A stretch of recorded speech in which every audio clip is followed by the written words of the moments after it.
Hello, everybody. I don't know how well the video will be. My last one's a little bit sketchy, and that's from being isolated in rural Alberta. So we'll give it a few minutes, and we're going to have a talk as Mr. Ted Cruz, Senator Ted Cruz out of Texas, takes a strong stand. And I'll just see. I hope this live works. We're going to see. It's one thing about technology. It's all great until you're out in what we like to call the boonies. Then things don't run very well. But maybe I don't have a live here, or everyone's just going to pop up at one shot. But more than likely, it's not working. That's unfortunate. Doesn't look like it. And for all I know, there's a bunch of people on, and I don't see them. Yeah, they're coming and going. Mark, can you see me, or is the video really sketchy? I can see the numbers going up, but nobody's popping up in the window. If anyone's watching, can you just, it's working good? Gary Dirk? Okay, thank you. Oh, it's really bad for me. Even your icon's popping up.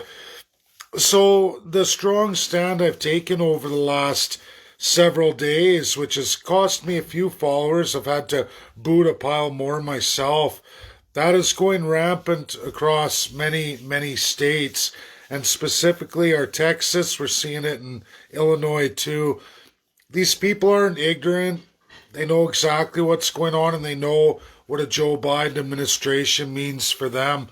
These people are a lot further along than I even realize. However, I still want to have a talk with them, but Ted Cruz stood out today and he basically called all of the QAnon people terrorists, because that is absolutely what's coming down the pipeline. A lot of people have called me a liar and called me all kinds of things. You don't know what you're talking about. I've provided links for people. I've provided all kinds of data, not from any mainstream news source, but from organizations like Homeland, FBI. The list goes on. You can even look at the Capitol Police website themselves. It's not very hard. And the pictures, the videos. There is cops working with the QAnon supporters and the Trump supporters at the rally. There's going to be many prosecutions currently with the FBI. Like I said, I'm not trying to say I'm Mr. Smarty Pants. I don't do mainstream media. I go through, if you look at my Twitter, look who I follow. I'm set up for all this stuff. I use Twitter as a very great tool, and I use it absolutely for the purpose of getting to everyone I want to know about whenever I want to know about all kinds of weird organizations. You look, my Twitter's kind of a funny Twitter, but it is absolutely, in absence of now Donald Trump and a whole bunch of QAnoners who've ultimately been removed forever from Twitter. And Parler's getting shut down, just so everybody knows. If you stay on Parler, you're going to be absolutely administered by Communist China. That's a fact. Both Apple and Google have blocked that on any of their platforms. They lose their website at midnight tonight. So if you remain on that and you go through their transition, you're going to be with Communist China. Now, I don't know, maybe you'd like to be in that world of I just say whatever's false and I eat it like a sandwich, but realize who you're being fed by. And it's absolutely true. It's really sad. A lot of people didn't want to look at the truth, but that's where we're going. And today, Senator Ted Cruz strongly condemns the QAnon supporters. And you know what's really sad and what really bothers me is Donald Trump had fired a lot of his admin, especially in the last 2 months, where they just had no choice but to resign because of his lunacy and just how far off the deep end he fell. And when they resigned, he replaced them with QAnon people. There's a general there, a huge QAnon supporter, if not part of the top of QAnon. And there's a retired lieutenant colonel, and it's just so much disinformation. It's kind of a CIA tactic or propaganda that they were trying to do and create some kind of NWO of their own based on absolute fallacy. And that's troubling, because if you can't go with the real life narrative as the world is, we all want to fight the multinationalism, the one new world order, the lack of sovereignty, which is absolutely supposed to be this world, that nations are sovereign. That's absolutely the law of this world. It's what everybody agreed to. We didn't want a World War III. We said never again. And every nation agreed to that. However, we have a really rich elite society that really wants an NWO. You have really treacherous access to power type people running the show. Later today, I'm releasing my chart. It's going to get emailed to Bloomberg. It's going to get sent out to the World Trade Organization, as well as it's going to go out to all of you first and publicly. And in fact, I'm going to do another Facebook video where I go through that tri-plot graph. It's on a political, a geopolitical, it's on economics as they are over this entire year. 1 year of data. Nobody's done this, not Bloomberg, not WTO, not World Economic Forum, not nobody. And then, not just that, the work I've been doing with constitutional law, interpretive law, comparative law, and international law with the best of the best in the world, that's coming out, and that is in that plot too. So I show you what kind of legal system, how much money people have gone into debt, how many people over this last year, how much wealth has gone into who, and what side of the political spectrum everybody is, and how much autocracy versus full rights libertarian there is, okay? But I only take it as a national libertarian stance, as in lawful in the UN today. What is international law, regardless of how the world moves against that, okay? So that's what you're all going to see in real economics, real political, and as well in real legal terms, like what kind of legal system and what your political views are, who's poor, who's taking on the most debt, what portion of society. It's never ever been completed by anyone ever. And I do have a lot of data from Bloomberg, WTO, and these, when I talk WTO, these are some of the greatest, well, they are the greatest economists in the world. So top of the top, all doctorates in their class. Does everybody agree? No. But you know what's really funny, everybody? They're all coming to the clear conclusions. And now they're feverishly working on this year, but I've already been at it for quite some time now. It's been a work in progress for over the last 8 months, and I have to attribute one lawyer, John Carpe, big shout out to him. What he did with coronavirus stats and numbers really propelled me to make this tri-graph, and all the work he's done in the last 8 months of himself. I tried to do the same thing and make sure I could get this trifecta that's never been done, so maybe it will explain to all of you. And I'll do that video and I'll go through it. So I guess that's it for here this afternoon. I got to take my girls back to their mamas, so that's going to be that. Then we get the graph out. That'll go out for all of you. And then I'm going to do a live on big screen with that graph. And we're going to go through all the data. So all of you have that. And I hope a lot of people get that shared out. It's too bad how people are. I know Ted Cruz took a beating too. But people have to realize separation is not anarchy. Separation has nothing to do with terrorism or violence or unlawfulness. When we all get into independence, we realize we have to take on a UN state, and that means following the law, staying within the system, absolutely embracing sovereignty, which all of you want to. I know, really, Canadians, Americans, everybody wants to embrace their sovereignty. They want their individual rights and freedoms, but we all know that's not happening today.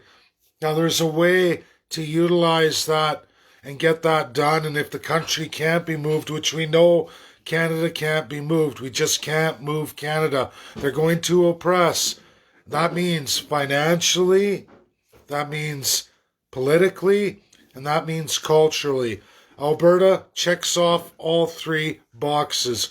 Worse, we have the gross, worst human rights violations on record than any other nation today, almost. You say, what? That's not true. Look at the First Nations. They've been oppressed, brutalized, promised all kinds of things that never materialized. There was no war. This isn't the United States of America. This is Canada. We chose to do what we did, or our ancestors chose to do what they did. We inherited gross human rights. I understand that. It doesn't change the fact that today we continue to not only embrace it, we do absolutely nothing about it as a country and as a people. And you know what's really funny is we allow people to immigrate here from all walks of life. In 2019, I did one forum that I was allowed to, and it was absolutely on race and immigration and refugees. I was by far the minority. It was mostly ethnic Albertans right here in Alberta. We had every political party there. They absolutely believed that that was going to be the forum that I was to be destroyed. We had a First Nations woman come up to introduce from Treaty 6. She went up there, started crying, and said, "What's that racist bastard doing here?" And all the cameras on, Global, CTV, CBC, and I sat there and took her little speech, crying about how dare I be in the room, how dare I be this. And then I get up, because everybody gets to respond, and so I've been a character assassinated, all the cameras on me, and I get up there and I tell them I've been to every First Nations chief in Alberta, the first one in Canada, and I outlined our platform for First Nations.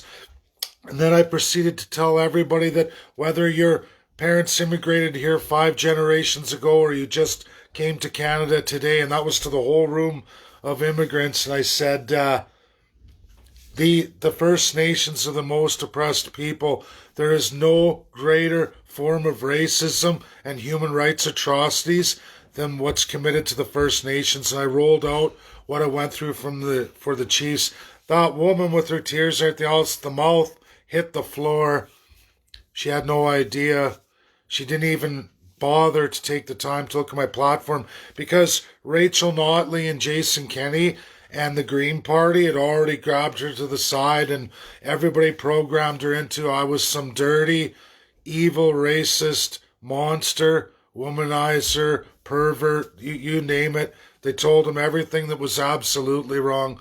She had no idea my kids are mixed ancestry. She had no idea of the vast amount of work I had done with the First Nations and how much of their civil rights I had addressed and that I was trying to bring forward. And you know what happened at that point? All the cameras rolled down, all 6 of them.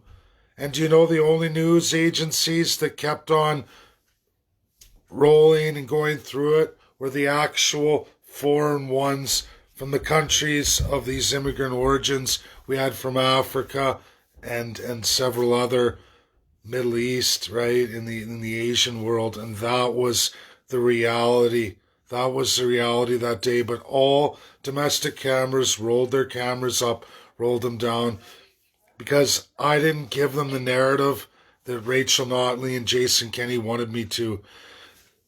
This is why I go through this story right now, is why we can absolutely not, as separatists in Alberta, embrace any unlawfulness, any kind of coup or rogue regime. We can't embrace false narratives.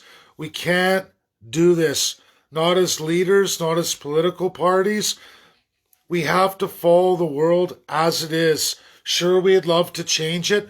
There's literally 187 nations in this world that would absolutely love to change the UN, but they can't. 5 countries administer that, and they do whatever they want to, and you have to find a way through that, the best foot forward. And I'll tell you, it's a lot better than the rogue UN and the NWO that you're all embracing. Now, do some of them embrace that too at any given point to strengthen their supply chains, their value chains, to bolster their governments or their political agendas? Sure, you just got to be smart enough to stand, organize, and focus how you make it work for you. It's still a heck of a lot better than trying to just go with the NWO narrative, the New World Order, and the non-binding laws. The reality is, Canada is a UN state. We have no authority, any region, territory, or province in Canada to usurp any of the laws here. We don't. Not by rebellion, not by any other means, unless you can absolutely prove gross human rights violations. Then you're called upon. Now that's clear with First Nations. It absolutely is. And should a separatist party be able to settle all 49 First Nations chiefs right here in Alberta, or at least a good majority of them, and win that over and champion that in a platform, you're absolutely going to transcend anything Canada is able to place upon you that they are trying to place upon you right now. You settle those claims, you have a platform for that, Canada will not have a legal leg to stand on. That's truth. I was to be interviewed for the Human Rights Reward after that presentation I did that day, and why I tell you that story. I was to be awarded that right from the UK. It reached all the way to Her Majesty. And the company that actually hands out the award, I was shortlisted, and Canada said, no, you're not coming here. You're not coming into Canada at this time. That's what they said to him. Just to interview little old me, because somebody had addressed something that nobody else did. First time ever placed in a political platform in Canadian history, let alone a separatist platform. A lot of you wonder, and I said today I would release, how to stop UCP and NDP. It's very simple, and a lot of people gravitate to it. Put domestic business first over all multinationals. Put labor first over all multinationals. And as well today, I'll be releasing world stats that go across all the free world nations. And you're going to see what's happened to unions, especially in the private sector. And as they go down, you watch all the multinational wealth go up, and you watch human, civil, and whatever charter bill or whatever kind of rights that are codified or not codified or parliamentary in whatever system go right down the toilet. Your individual freedoms go down the toilet. Your quality of life continues to go down the toilet. And guess what else?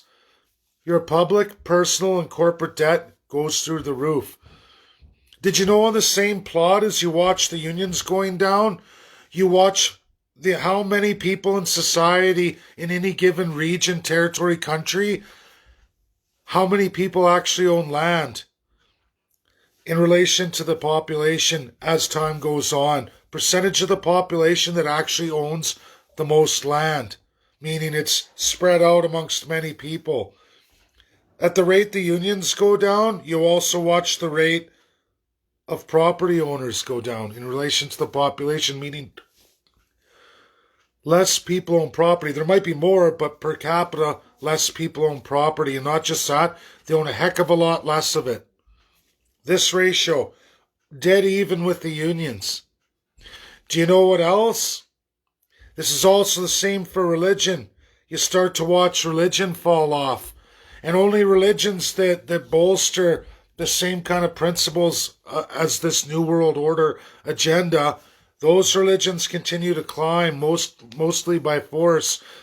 Whereas Christian-based religions are starting to go down too, almost at the same rate as unions, property owners.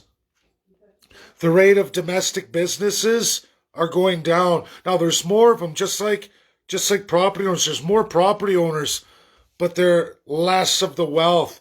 They're less of the actual businesses that have formed.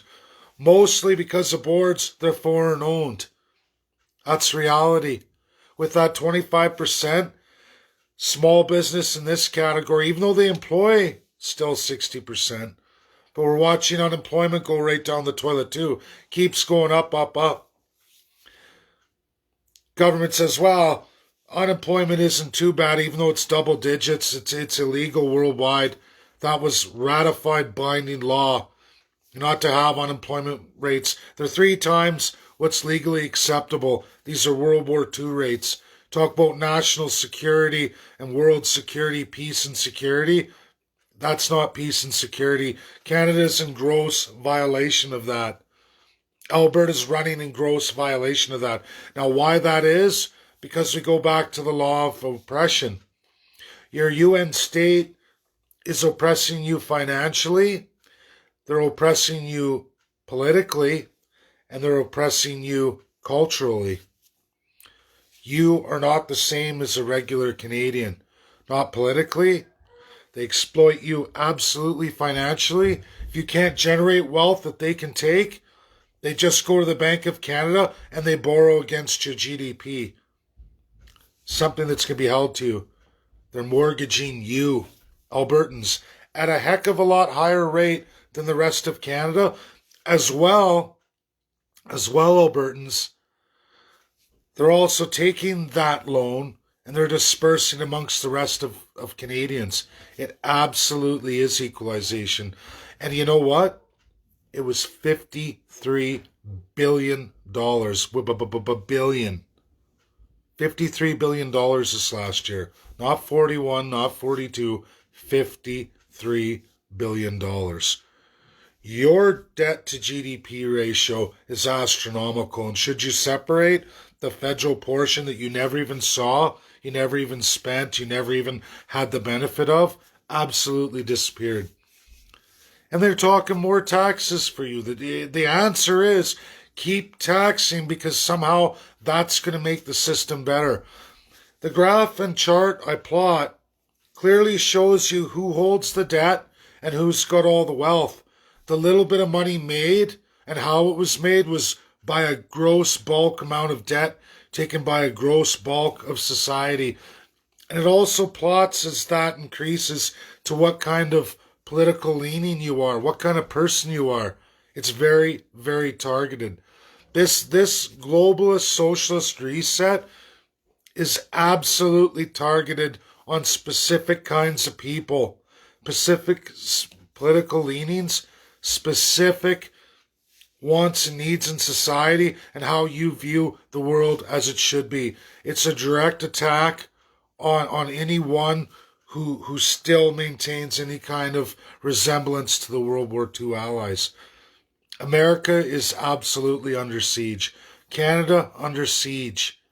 And you can go through the world of free nations and you can see the relation to it. You look at a state like Texas, they do not have a state debt. They regulate it so very well in their constitution, they don't allow massive public borrowing. It's against the law in Texas, it's unconstitutional. And you're likely never to get a Congress and Senate at that kind of majority to ever change that.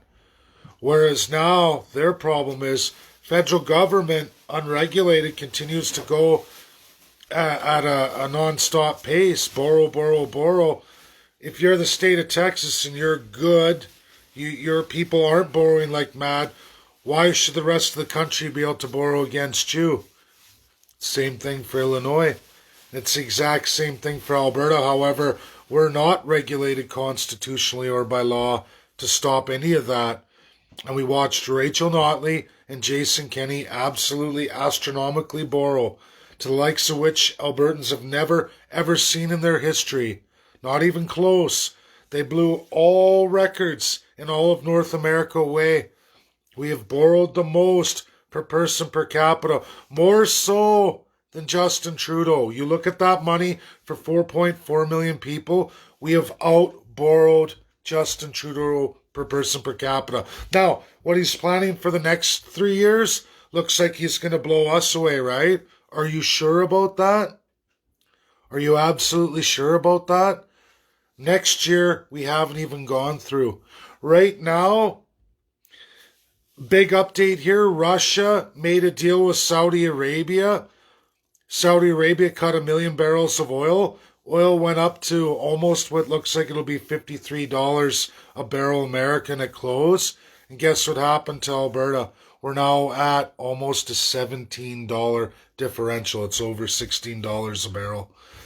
Exactly what I said. And you can see that should we go up and your costs go astronomical, our differential can go as high as $21 a barrel. And that, what we're looking at here, if we even got close to $70 a barrel, we'll be at $21 a barrel. There is zero win for Alberta. This is done to you none other than by Justin Trudeau in bed, Stephen Harper before him in bed with foreign leaders and foreign groups. Absolutely in bed. Justin Trudeau's Bill C-48, C-69, that West Coast tanker ban, all the pipeline ban, guess what? That only strengthens it. I factored all this in. The inability for 2 million plus capacity tankers, the inability to get our product to a large capacity terminal, a deep port for these large capacity tankers. We need Suezmax and we need the big 2 million plus capacity tankers. Now, until we get that, our differential will forever be exploded. And you know what that means? Albertans, you're giving away your products for free.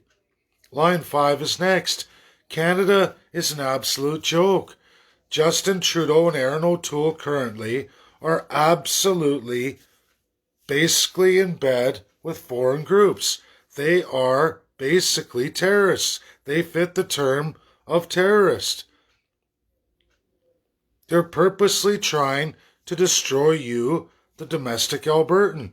Now, if you don't believe that, look up the definition and terms and look at what their policies are. They're absolutely aimed at destroying domestic Albertans. And if we had an American Constitution, they would absolutely be a threat, domestic or foreign, probably both. That's the definition of a terrorist in the United States. In Canada, that's the definition of a great politician, a well-rounded world player. That's what you'd classify them as. It's disgusting, it's wrong, and this is why we have to separate. If people don't realize that we have to separate, that doesn't mean anarchy, it doesn't mean revolution, it doesn't mean any of that. It means following the legal path and establishing yourself as a world-recognized nation. And that means going the path of the UN that you've been trained, most of you, to hate, because Canada wants you to do that, because that's the only way out of here is through the UN. You've been programmed like QAnon, like environmentalism, like so many other right or left narratives that absolutely take you away from the legal path to get away. If it's viable and it's legal, somebody with a lot of wealth or money, right and left, because they fight for that crown of Canada placed on their head to absolutely abuse you all and stuff their pockets with as much foreign wealth as they can. And they're set for life. Set for life. Every single one of them goes into politics and comes out a multimillionaire. What does that tell you? Independence is Alberta's only salvation and the only way out. This is my video today. I hope people get it shared out. Keep the crazies out. Tell people you don't want to be recognized with Q or the rest of it. Radical environmentalism, it's all a lie. People who talk about the UN as it's this. No, it's your nation, a rogue UN state. It's your rogue UN state that took the policies out of the UN garbage can and imposed them upon all of you. And then they blame the UN. It's like the person who's like, oh, The husband beats the wife. Somehow it's her fault because she didn't make the meal right, or she didn't clean the house good enough, or and the list goes on and on. Why it's always her fault while she's getting slapped around. This is the trick that's been placed on all of you to blame the UN for all of your country's problems. It's your elected officials who elect to sign these things when they don't have to. When it says non-binding, it means I vote no because it doesn't do anything for my people. But guess what? They do it anyway. So who's really to blame? You say, oh no, it's not our elected. They just don't know any better. They're multimillionaires. They know more well and better than you ever will. And they all have narratives. Justin Trudeau, he's on the socialist reset. Aaron O'Toole, he's on the globalist reset. Globalist socialist reset. Doesn't matter. Few monopolies, wealthy transfers to billionaire organizations who hire guys like Aaron O'Toole to oppress everybody, and you get your military and police in place to do that. Or a state leader like a Kim Jong-un who runs everything and he's wealthy as hell and he owns all the companies. It doesn't really matter, everybody. It's the exact same in the end.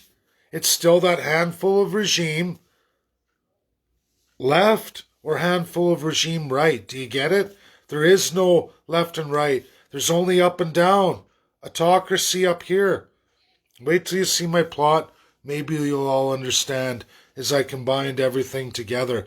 And then you guys will get a clear picture of where you're at, what you're being forced into, how much you're worth, and why. And I hope when I go through that video, it all makes sense to everybody. Thanks, everybody. Have a great day. Got to go drop the girls off. Bye now.